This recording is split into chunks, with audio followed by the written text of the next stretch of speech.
재정에 대해서 이번 시간에는 알아보도록 할게요. 우리가 일상생활을 하는데 가게라든지 기업에서는 재화 서비스를 시장에서 쉽게 구할 수 있어요. 그런데 우리가 국민경제 전체로 볼 때 우리 생명을 지킨다든지 또는 안전을 추구한다든지 이럴 때 국방에 관련된 거나 또는 치안 또는 우리가 흔히 119 활동 같은 거 있죠. 소방활동이라든지 구급활동 이런 것들은 민간에게 맡기는 것이 적절하지도 않고 그리고 그 규모도 크고 위험부담도 되고 그래서 이런 것들은 누가 맡으려고 하지 않아요. 그래서 이런 부분들을 해야 되는데 이런 일을 하는 거를 이제 돈을 만드는 게 재정이다. 국가 재정에서 정부가 필요한 돈을 만들고 이와 같은 공공부문의 수입 지출 이런 활동을 다 토탈해 가지고 재정이다. 이렇게 얘기합니다. 그래서 우리가 교육 또는 의무, 보건, 문화, 복지 여러 부분을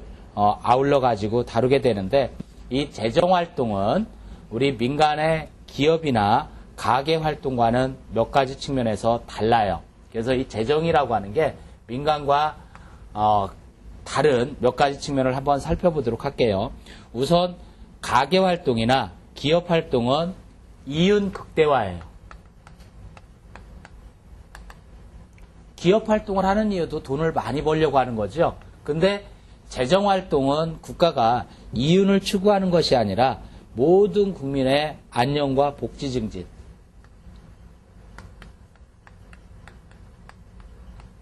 이익을 추구하는 게 아니라 안녕과 복지 증진을 위해서 활동하더라. 이런 얘기고요. 두 번째 차이점으로 보면 가게에서는 우리가 일을 해가지고 임금을 받아가지고 살림을 꾸려나가고요. 기업은 물건을 만들어가지고 그걸 팔면 그 이윤을 추구해서 기업 활동을 해나가지만 정부는 국민들로부터 세금을 징수하거나 강제적 이전을 해요. 세금 또는 강제적 이전. 소위 말해서 급부와 반대급부가 있는 것이 아니라 그냥 일방적으로 거둬들인 것으로 재정을 꾸려나간다는 얘기고요. 세 번째 차이점은 뭐냐면 가계와 기업은 수입 지출을 형편대로 하죠. 내가 형편이 어려우면 좀 못 쓰고 또는 형편이 좋아져서 경기가 좋고 그럼 많이 쓰고 이렇게 하는데 정부는 이 수입 지출이라는 걸 예산을 편성해서 이 예산이 편성되어 있으면 이것도 함부로 쓰는 게 아니라 국회의 승인을 받아가지고 예산 활동을 하게 되어 있습니다. 그래서 회계연도마다 수입 지출에 대한 부분을 예산 가지고 하는데 부득이하게 예산을 수립해놨는데 바꿔야 될 때가 있어요. 예를 들면 갑자기 천재지변이 발생해가지고 어느 지역이나 어떤 국민들이 크게 손해를 봤다라든지 이럴 때 예산을 바꿔줘야 될 필요가 있는데 이런 예산을 추가 또는 경정이라고 해서 이걸 그냥 합해가지고 추가 경정 예산이다 이렇게 얘기하는데 처음에 편성된 예산이 본 예산이라면 이 본 예산을 조금 바꿔줘야 되겠다. 예산이 이미 성립이 됐는데 예산이 성립한 후에 발생 사유로 변경되는 예산을 이걸 뭐라고 하냐면 추가 경정 예산 이렇게 얘기해요.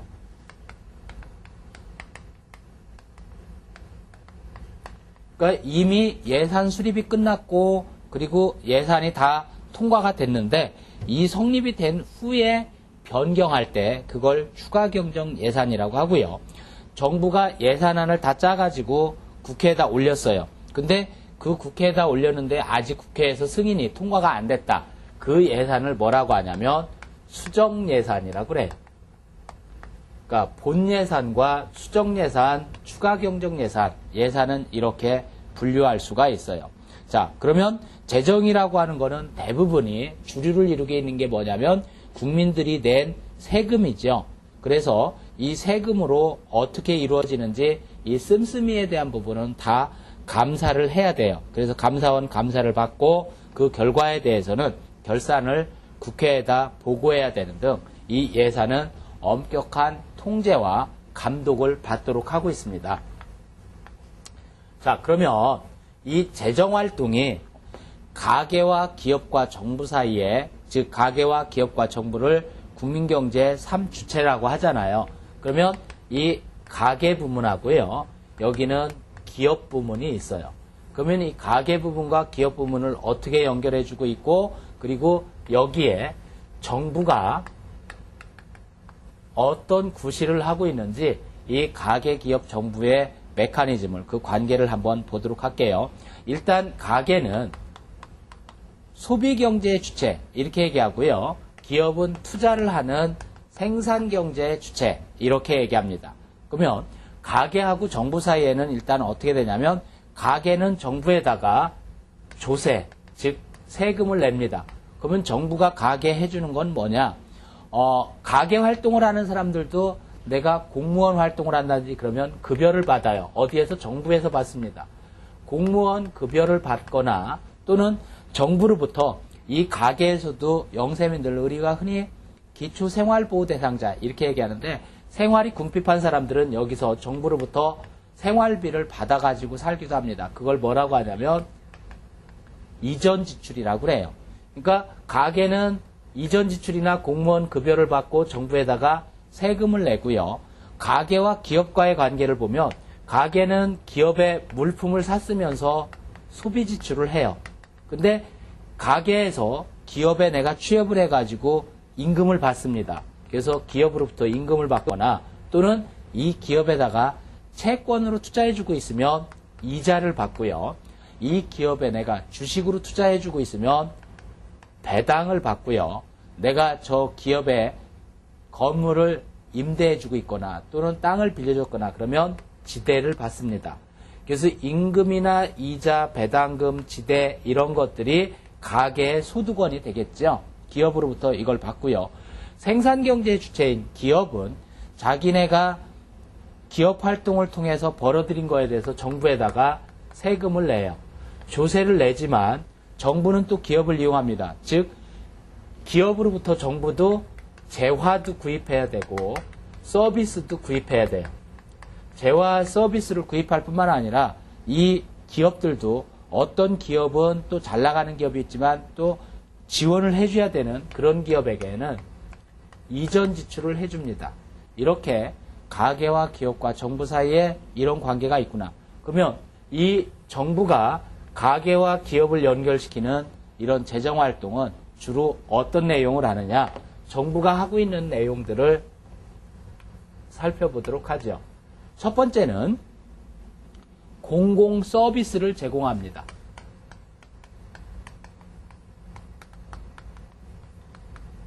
국방의 의무라든지 치안이라든지 국민 보건위생 뭐 이런 굵직굵직한 큰 것들을 어느 개인이나 기업이 맡아서 할 수가 없기 때문에 정부가 공공 서비스를 제공하고 있고요.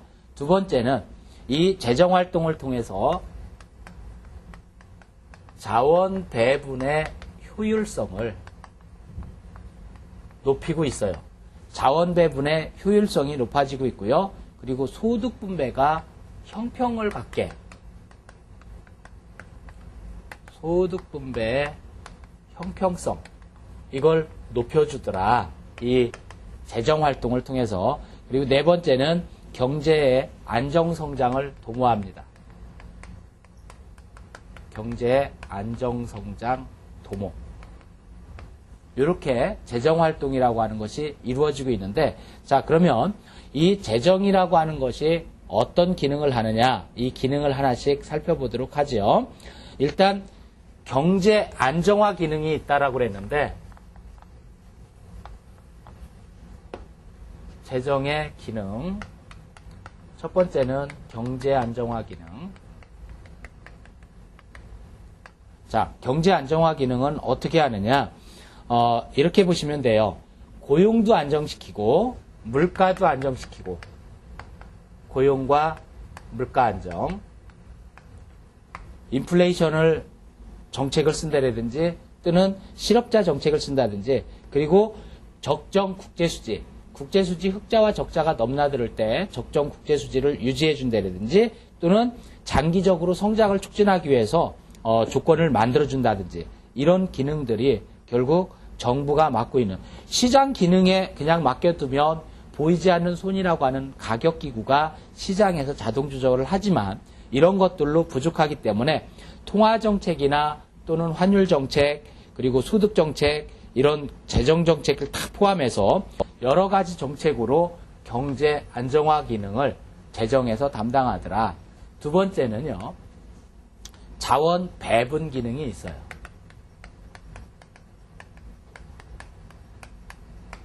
자원이라고 하는 거는 유한하죠. 그래서 제한이 되어 있기 때문에 비효율적으로 자원이 쓰이게 되면 낭비적인 요소가 발생할 수가 있어요. 그래서 공공의 욕구를 충족시키는 공공재를 자원 배분을 하면서 생산하는 기능을 갖고 있는데, 최적 자원 배분이라고 하는 거는 시장 경제에서 자원 가격이 신축적으로 조정이 이루어져야 돼요. 그래야 최적 배분, 소위 말해서 완전 경쟁 시장이 성립되지 않고 독점이라든지 또는 과점 활동이라든지 이런 것들이 시장의 불안정성을 초래할 수가 있어요. 그래서 이런 것들을 없애고 비효율적인 자원 배분의 요소를 제거해서 최적 자원 배분이 이루어지게 하는 것이 재정의 기능이다. 결국 생산 자원의 사적 욕구 충족 또는 공적 욕구 충족, 이걸 적절히 배분하는 그런 기능을 하고 있더라, 재정이라는 것이.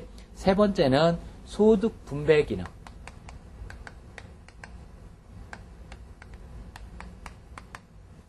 자본주의의 폐산 중에 하나가 부익부 빈익빈 현상이에요. 부자는 더 큰 부자가 되고 가난한 사람은 점점 어려워지죠. 그래서 시장 경제의 운영을 그대로 놔두면 이 소득 불균형이 시정되지가 않습니다. 그러니까 더 큰 부자는 계속 부자가 되고 가난한 사람은 더 힘들어져요. 그래서 조세 정책이라든지 지출 정책을 통해서 이 빈부 차이라든지, 즉 부자한테는 세금을 많이 걷어가지고 가난하고 어려운 사람한테 조금 더 생활에 편리를 가져다 준다든지 이런 기능을 소득 분배 기능이라고 하는데, 이렇게 재정이라고 하는 것이 경제 불안이라든지 자원의 최적 배분이라든지 공평하지 못한 소득 분배, 이런 것들을 다 뭐라고 하냐면 시장 기능에다 다 맡겨놨을 때 시장이 재구시를 못한 거예요. 그래서 이걸 마켓 페일리어, 시장 실패라고 얘기하죠. 그래서 시장 실패는 자유로운 시장 기능에다 맡겨놨을 때 실패가 됐을 때 경제 불안도 발생할 수 있고 자원의 체적 배분도 못 이루어지고 소득 분배도 공평하게 못 이루어질 때 정부가 개입해서 불안전성을 극복하고 그리고 그 실패에 대한 부분을 조정하는 이런 기능을 재정에서 하더라, 이런 얘기죠. 자, 그러면 재정이라고 하는 거는 어떻게 이루어지냐? 재정 통계를 보면 수입과 지출, 즉 이걸 정부에서는 세입, 세출이라고 얘기하고 있어요. 국민들의 세금 중심으로 세입이 이루어지는데 경상수입, 그리고 자본수입, 보전재원, 이렇게 이루어지고 있어요. 일단 세입 분야를 보게 되면 이 세입은 첫 번째는 경상수입이 있는데 조세 부분하고요. 경상수입은 조세 부분하고 세외 수입으로 구분하고요. 그 다음에 자본 수입이 있어요. 자본 수입, 그리고 보전재원. 세입은 이렇게 구분해 볼 수 있는데, 여기에서 경상수입, 자본수입, 원조수입, 국채발행수입이라든지 차입 등 상환성 수입은 다 보전수입으로 분류가 되고 있어요. 그러면 세출이라고 하는 건 여기서 어떻게 이루어지냐? 이 부분이 세입이라면 세출이라고 하는 것도 볼 수 있어야 되는데, 세출은 경제적 분류로 할 거냐 기능적 분류로 할 거냐 해서 달라져요. 경제적, 기능적 분류. 자, 경제적으로 분류해 보면 지출이라고 하는 부분은 경상지출이냐 자본지출이냐 이렇게 구분하기도 합니다. 그래서 세출이라고 하는 거는 경상지출, 자본지출로 구분하기도 하고, 기능에 따라 나눠보면 일반 공공행정 또는 국방비, 사회개발비, 경제사업비 이런 항목으로 구분하는데, 보전재원 항목에서 정부가 다른 부분으로부터 돈을 빌려오거나 남는 돈을 또 빌려주거나 이런 금융활동이 기록되는데, 이 재정이 통화에 미치는 영향 등을 분석할 수 있도록 되어 있는데, 이 보전재원 크기는 세입에서 세출과 순융자를 뺀 거하고 똑같게 되죠. 자, 그러면 이 재정통계는 중앙정부, 지방정부 또는 비금융 공기업 이렇게 세 부분으로 구분이 돼요. 그래서 중앙정부의 재정구조를 보면 경제적 분류와 기능적 분류로 세출이 이루어지는데 기능적 분류는 뭐 공공행정, 일반 행정 또는 국방, 공공, 교육, 보건, 사회보장 또는 주택건설, 지역사회개발, 경제사업, 기타 이런 부문으로 구분하고 있지요. 그러면 이 재정이라고 하는 거는 세입, 세출이라고 하는 게 똑같아지면 이게 뭐라고 하냐, 이게 이퀄이 되면 이걸 균형재정이라고 하고요. 세입과 세출 중에 세입이 많으면 이거를 흑자재정이라고 하고요. 세출이 많으면 적자재정이라고 합니다. 자, 그래서 세입, 세출과 균형재정.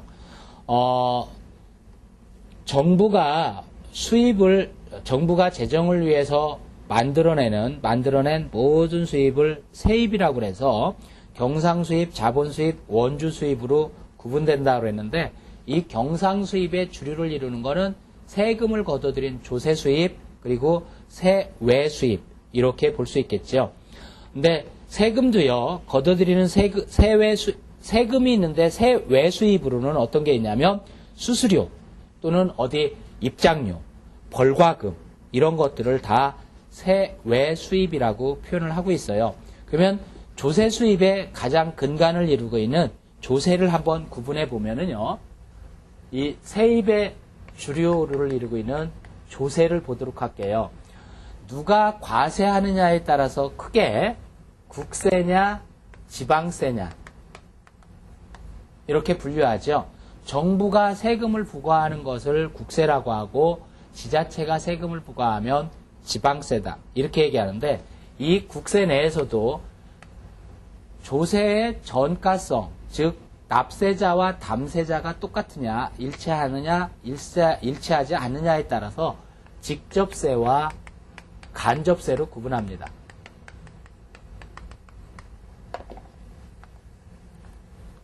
직접세는 납세자하고 담세자, 즉 세금을 부담하는 자지요. 이거는 세금을 납부하는 자. 세금을 부담하는 사람과 세금을 납부하는 사람이 똑같으면 그걸 직접세라고 하고요. 간접세는 납세자와 담세자가 세금을 부담하는 자가 틀려요. 예를 들어서 우리가 빵을 하나 사 먹는다 또는 물건을 샀습니다. 그럴 때 부가가치세를 내지요. 간접세하고 직접세를 그럼 구분해 보도록 하죠. 부가가치세는 내가 돈은 냈지만 세금을 내가 납부하지는 않아요. 또는 특별소비세. 사치품에 붙어있는 특별소비세는 내가 그 물건을 사면서 물건값에 다 치렀어요. 세금은 따로 내요. 술을 마시면서 우리가 소주라든지 맥주라든지 거기에는 주세가 붙어 있어요. 근데 내가 술을 사오는 순간 세금을 내가 부담을 했지만 내가 돈을 내는 건 아니죠. 증권거래세. 주식을 사고 팔면서 물론 살 때는 세금은 없고요. 주식을 팔 때는 증권거래세라는 걸 부담합니다. 그러면 내가 주식을 거래하면서 다 세금을 내는 건데 내가 납부하지는 않아요. 인지세. 내가 수입인지를 사면서 어떤 일을 처리하기 위해서 세금을 냈어요. 근데 내가 납부하지는 않아요. 이렇게 간접세들은 세금을 부담하는 사람과 납부하는 사람이 일치하지 않기 때문에 조세를 걷어들이는 과세당국 입장에서는 간접세 비중이 크면 유리하죠. 세금을 안 내겠다라고 생각지 않고요.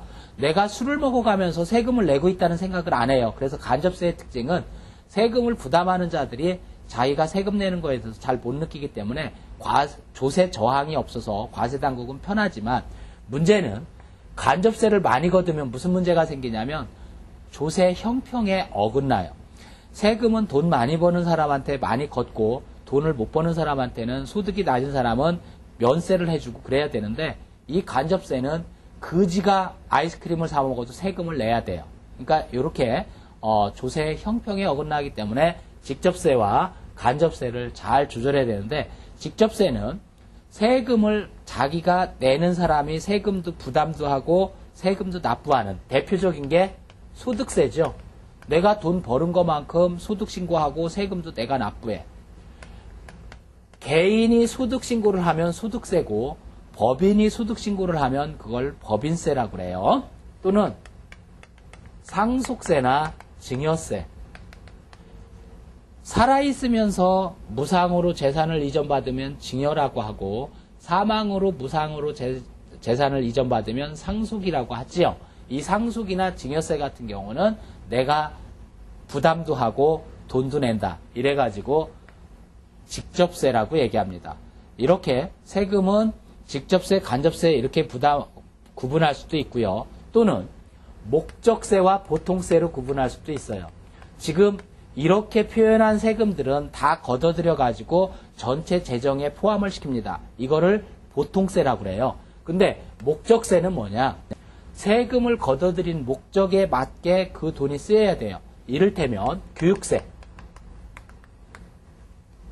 교육세로 걷어들였으면 그 걷어들인 돈을 어디로만 지출해야 되냐면 꼭 교육에다가만 써야 돼요. 농어촌 특별세. 농특세라고 하죠. 간단하게. 농어촌 발전을 위해 씁니다. 우리가 증권거래세를 떼고 우리 상장회사들이요. 증권선물거래소에서 유가증권시장에서 주식거래가 일어나면 0.15%의 증권거래세와 0.15%의 농어촌 특별세를 부과합니다. 그러면 농어촌 특별세를 뗐으면 이 돈을 거둔 걸로 농어촌 발전에 써야 되겠죠. 교통세. 요즘 휘발유 가격이 비싸니까 이런 세금 얘기가 자꾸 거론되죠. 휘발유에 붙어있는 교통세라든지 각종 세금을 낮추자 이런 얘기를 하는데 이 교통세를 거뒀으면 이거는 꼭 어디에 써야 되냐면 교통시설을 한다든지 교통발전에 써야 돼요. 이걸 목적세라고 합니다. 이렇게 국세 부분이 있고요. 지방세는 각 지역에 이것도 지방세도 보통세와 목적세로 구분할 수가 있어요.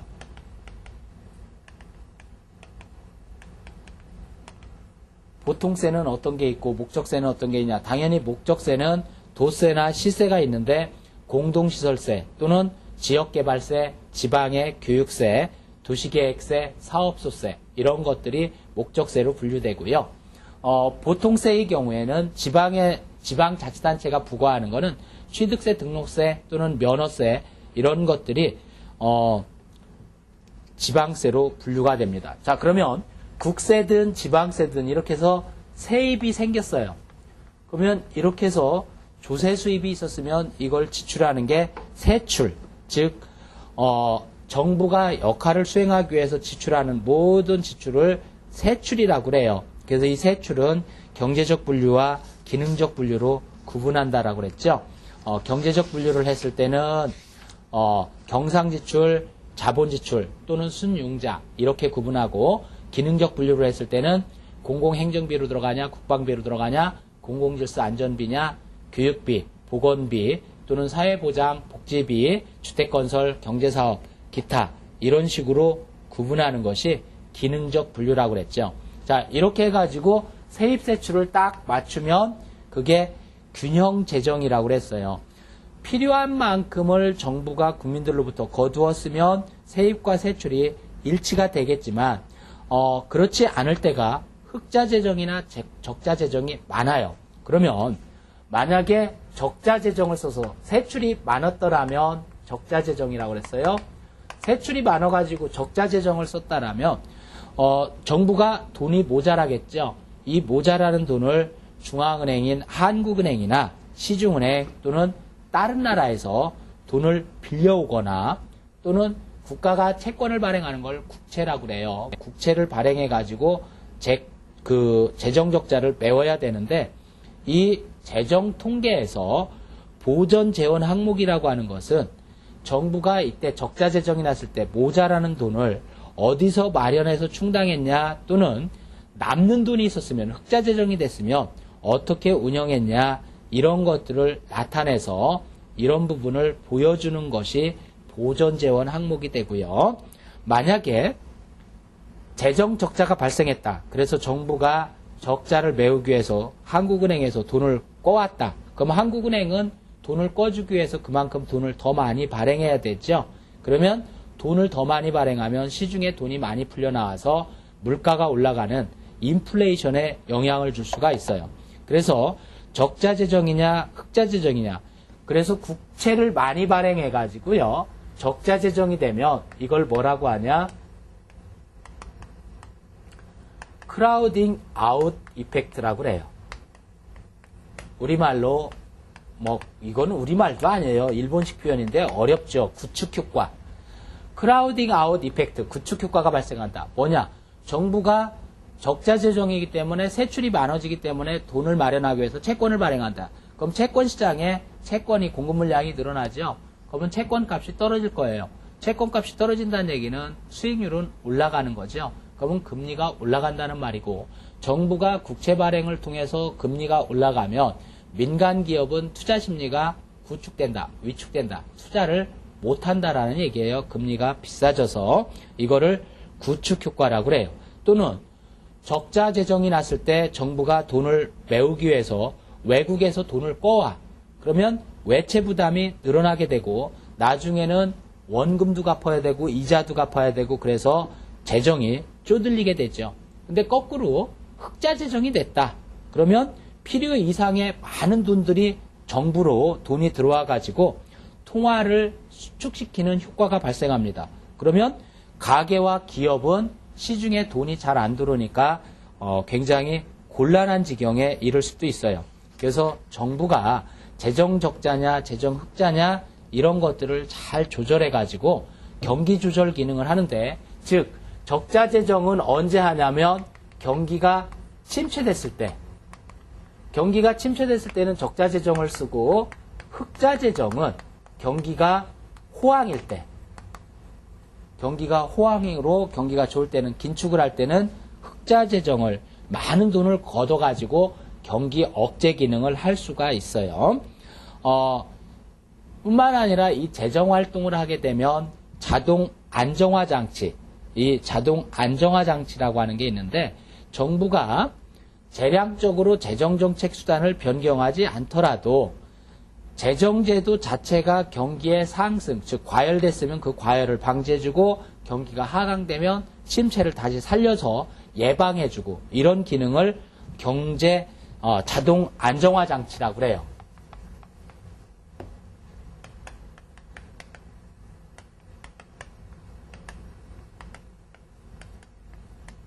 자, 재정이라고 하는 것이 어떻게 자동 안정화 장치를 갖느냐. 만약에 경기가 호황이 된다. 경기가 호황이 되면요, 경기가 확장되면 민간 경제 주체들은 생산 증대되고 소득도 증대되고, 그러면 경기가 호황이면 생산과 소득이 늘어나요. 생산과 소득이 늘어나면 조세 수입이 늘어나겠죠. 그러니까 세입이 증가해요. 자, 생산과 소득이 늘어나서 세입이 증가하고, 이것은 재정 흑자를 야기시킵니다.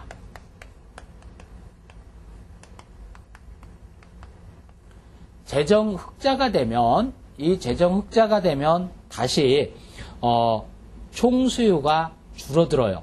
그러면 총수요가 줄어들면, 재정 흑자가 돼서 총수요가 줄어들면 다시 경기는 어떻게 되냐? 위축됩니다. 그래서 경기가 침체로 빠진다는 얘기예요. 그럼 경기가 침체가 되면 어떻게 되느냐? 조세 수입이 줄어들어요. 경기가 위축됐으니까 조세 수입이 감소하고, 조세 수입이 감소하게 되면 재정 적자로 다시 돌아서겠죠. 재정 적자. 재정 적자가 되면 총수요가 다시 증가되게 되고, 그래서 경기 변동이 계속 돌아요. 그러면 이걸 자동 안정화 장치라고 하는데, 정부가 재정 지출하는 걸 정부 지출이라고 하고, 이게 자동 안정화 장치 역할을 또 합니다. 예를 들어서 경기가 침체돼서 근로자들이 많이 해고를 당해요. 뭐 구주주정도 당하고 이래요. 그러면 실업급여를 준다든지 또는 빈민층에다가 돈을 지원해줘 가지고 살 수 있도록 해줘요. 그러면 이게 그 돈을 받아서 실업급여를 받아서 정부의 지원을 받아서 이걸로 씁니다. 이걸 뭐라고 하냐면 정부 지출이 자동적으로 총수요를 확대하는 역할을 해서 물론 자동 안정화 장치가 경기 변동을 완전히 막아줄 정도로 강력하지는 않지만 그 기능이 점차적으로 영향을 미치더라 이런 얘기죠. 이걸 자동 안정화 장치라고 합니다. 재정은 이 정도로 정리를 해보고요. 우리가 이제 환율에 대한 얘기를 해보도록 할게요.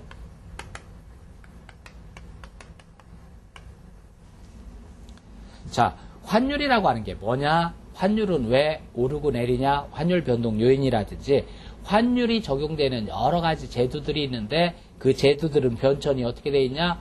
환율과 인플레이션 또는 환율과 금리 이런 것들은 환율 결정 요인이라고 해서 환율이 국민 경제에 어떻게 작용을 하는지 이런 내용을 살펴보도록 하죠. 첫 번째는 환율의 정의와 변동 요인. 환율이 왜 오르고 떨어지냐 이런 얘기겠죠. 우선 환율이라고 하는 개념은 외국 돈하고 우리 돈하고 바꿀 때 이걸 뭐라고 하냐면 그래서 환율은 각 두 나라 간의 화폐의 교환 비율, 양국 간의 화폐의 교환 비율을 외국 돈에 대한 우리의 돈의 가치 이렇게 표현하는 걸 환율이라고 하는데 외국 돈을 기준으로 환율을 표현할 거냐 우리나라 돈을 기준으로 환율을 표현할 거냐 이렇게 표현하는 게 즉 예를 들어 볼게요. 1달러당 1,000원이다. 이렇게 표현할 수도 있고 이거는 다시 표현해 보면 1원당 0.001달러다. 똑같은 말이죠. 근데 1달러를 먼저 표현했느냐 1원에 대해서 표현했느냐 이렇게 먼저 볼 수 있는데 1달러당 1,000원이라든지 달러당 원화 환율이 1,000원이라든지 이렇게 표현하면 이거는 외국 돈에 대해서 표현을 했기 때문에 외국 돈 한 단위 즉 1달러를 우리가 받기 위해서 필요한 우리가 지급해야 되는 돈은 얼마냐 이걸 나타내는 것으로 이걸 뭐라고 하냐면 자국통화 표시환율 자국통화 표시환율이라고 하거나 또는 이거를 1달러당 1,000원을 줘야 된다. 그래서 지급환율 이렇게 표시하기도 하고요. 그러면 이렇게 표시하면 이거는 우리 1원당 미국 돈 그래서 외국통화 표시환율 이렇게 얘기하고 1원당 얼마 받냐 수치환율 지급환율이냐 수치환율이냐 이렇게 표현하기도 해요. 자, 외환시장에서는 이 달러하고 원화만이 아니라 여러 나라 돈들이 거래가 되죠. 그래서 달러하고 파운드, 뭐 달러하고 유로화 뭐 이런 식으로 표현을 해요. 그래서 이렇게 표시하는 방법을 1달러당 얼마 이렇게 표시하는 방법을 뭐라고 하냐면 유로피안 terms 즉 이걸 유럽식 표기법이라고 하고요. 이렇게 표시하는 거를 아메리칸 terms 이렇게 얘기해요. 그러니까 자국통화 표시환율, 지급환율은 유럽식 표기법이고 외국 통화 표시환율, 수치환율은 미국식 표현환율, 미국식 표시환율이다. 이렇게 표현해요. 우리나라는 1달러당 얼마 이렇게 표현하는 자국 통화 표시환율을 쓰고 있고요. 대부분의 나라들이 이 자국 통화 표시환율, 지급환율을 씁니다. 그런데 몇 개 나라는 미국식 표현을 쓰는 유로피안 텀스를 쓰지 않고 아메리칸 텀스로 쓰는 데가 있어요. 대표적인 게 영국의 파운드와 아일리시 파운드와 호주의 달러와 이런 것들은 미국식 표현으로 수치환율로 표현을 합니다. 대부분의 나라는 지급환율로 표현을 하고요. 근데 우리가 흔히 환율이 올랐다, 떨어졌다 이런 표현을 써요. 환율이 인상됐다. 이건 무슨 말이냐? 환율 표시법에 따라서 환율이 올랐다, 떨어졌다는 대외적으로 자기네 화폐 가치가 어떻게 되는지가 달라집니다. 자, 그러면 유로피안 텀스를 쓰고 있는, 유럽식 표현을 쓰고 있는 우리는 1달러당 1,000원에서 1달러당 1,100원이 됐다. 이렇게 하면 환율이 인상됐다라고 합니다. 그럼 환율이 인상됐다라는 얘기는 우리 돈은 평가절하 또는 이걸 환율의 인상. 자, 환율이 인상됐으면 우리 돈은 평가절하됐다라고 얘기하는데 표현은 같은 표현이지만 어떤 표현을 쓰는 게 적절하냐? 우리나라는 자유변동 환율제를 이미 채택하고 있기 때문에 환율이 인상됐다 또는 이렇게 하면 환율이 인하됐다. 환율이 인하됐으면 우리 돈의 가치는 평가절상됐다. 이렇게 얘기하는데 평가절하나 절상은 쓰지 않는 게 좋습니다. 자, 환율이 올랐다, 환율이 떨어졌다. 이렇게 표현하는 거는 자유변동 환율제를 채택한 나라가 쓰는 용어고요. 환율이 평가절하됐다, 절상됐다는 고정환율제를 채택하고 있는 국가가 쓰는 말입니다. 그래서 중국은 위안화의 평가절하, 평가절상 이렇게 이야기하는 게 맞고요. 우리나라는 환율의 인상, 인하 이렇게 표현합니다. 근데 굳이 우리나라 화폐로 표현하고 싶다. 그러면 어떻게 하면 되느냐? 우리나라 화폐로 표시하고 싶으면 원화 강세, 원화 약세 이렇게 하면 돼요. 우리나라의 화폐 가치가 평가가 절하가 되면 원화 약세다. 환율이 올라갈 때는 그래서 원화 약세라고 표현하고 환율이 떨어질 때는 원화 강세다. 이렇게 표현하면 되겠습니다. 이 환율이 오르내리는 거에 대해서 이 표현을 자국 통화 표시 환율이냐 외국 통화 표시 환율이냐에 따라서 주의를 해야 되겠죠. 자, 두 번째는 환율의 종류를 지금 이제 환율 변동이라고 하는 것이 환율이라고 하는 게 뭐냐? 그리고 이제 변동 요인을 보는데 이 안에서 환율의 종류를 보도록 할게요.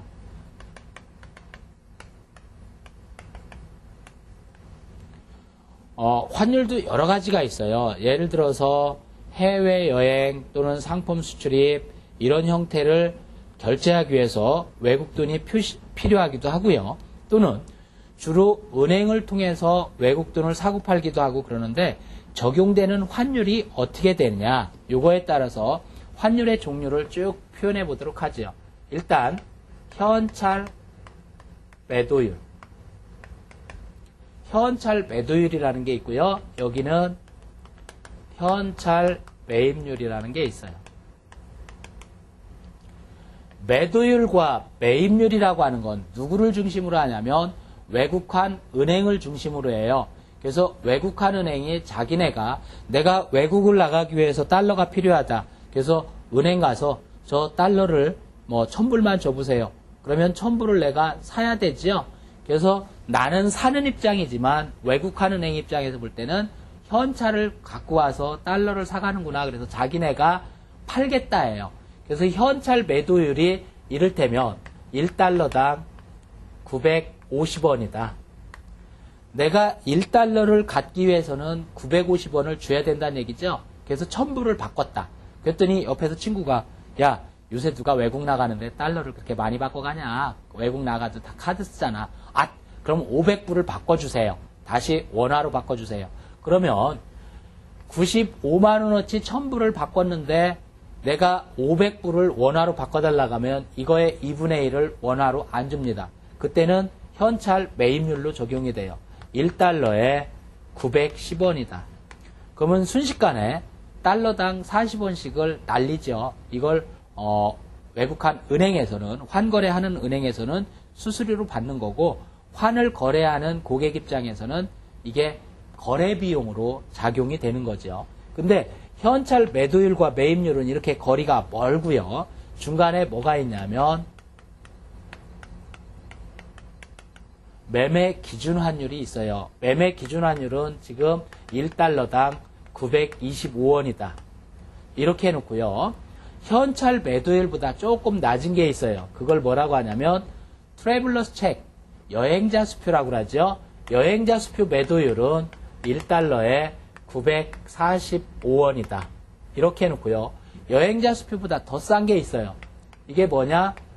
TT. 그래가지고 이거를 전신환 매도율이라고 그래요. 전신환 매도율은 1달러에 930원이다. 이런 식으로 얘기해요. 그러면 전신환 매매율은 전신에 의해서 1일 이내, 하루 이내에 자금이 결제될 때 적용되는 환율, 이거를 전신환이라고 해서 은행의 자금 부담 비용이 포함되지 않는 순수한 의미의 환율이고 다른 대고객 매매율의 기준이 되는 게 바로 전신환 매매율이 됩니다. 자, 그러면 매매 기준일이 여기에 있고 다시 내가 달러를 파는 입장, 그러면 은행 입장에서는 사는 입장이 되겠죠. 그럴 때는 제일 요게 전신환이라고 그랬어요. 전신환 매입률이 돼요. 전신환 매입률은 1달러에 920원 이렇게 되고요. 여행자 수표의 매입률, 트래블러스 책이죠. 여행자 수표의 매입률은 1달러에 915원이다. 이런 식으로, 즉 제일 높은 것이 현찰 매도율, 그 다음에 트래블러스 책 매도율, 전신환 매도율, 매매 기준율, 전신환 매입률, 여행자 수표 매입률, 현찰 매입률, 이런 순서대로 환율이 점차적으로 낮아지고 있어요. 그러니까 환율이 어떤 게 비싼지 낮은지 환율의 종류에 따라서 이렇게 다르더라, 이런 걸 볼 수 있고요. 저렇게 매입률과 매도율의 격차를 뭐라고 하냐면, 이 매도율과 매입률이 이렇게 격차가 크죠. 그러면 이걸 뭐라고 하냐면 스프레드다. 매도율과 매입률의 차이, 이걸 스프레드. 딜러는 매매 이익의 원천이고 이게 거래자에는 거래 비용이 되더라, 이런 얘기죠. 만약에 수출입 거래를 하면서 환율을 주고받을 때 수출입 거래에 따라 대금을 주고받을 때 적용되는 거를 일람 출급 환어음 매입률 또는 수입어음 결제율, 기한부 어음 매매율, 이런 것들은 전신환 매매율에다가 은행의 자금 부담 비용 또는 환어음 결제 기간에 해당하는 금리, 이만큼을 빼거나 더해서 결정되죠. 자, 이렇게 환율이라고 하는 것은 환전 시 은행에서 가장 비싼 환율을 어떤 게 적용하냐 보면 현찰을 들고 나갈 때, 현금을 갖고 가서 적용할 때가 제일 비싸게 되고요. 그래서 여행자 수표를 쓰거나 또는 크레딧 카드, 신용카드를 이용하거나 이런 것보다 더 불리하게 적용이 될 수가 있어요. 이제 환율이라고 하는 거는 매매율 기준으로 해서 이렇게 적용해 보기도 하고요. 외환시장에서 환율의 종류는 매매율로 볼 때 이렇게도 구분하고, 또 언제 결제하느냐, 즉 거래의 결제 시점에 따라서 결제 시점에 따라서도 환율을 분류하는 게 있어요. 첫 번째는 스팟 레이트 하고요, 포워드 레이트.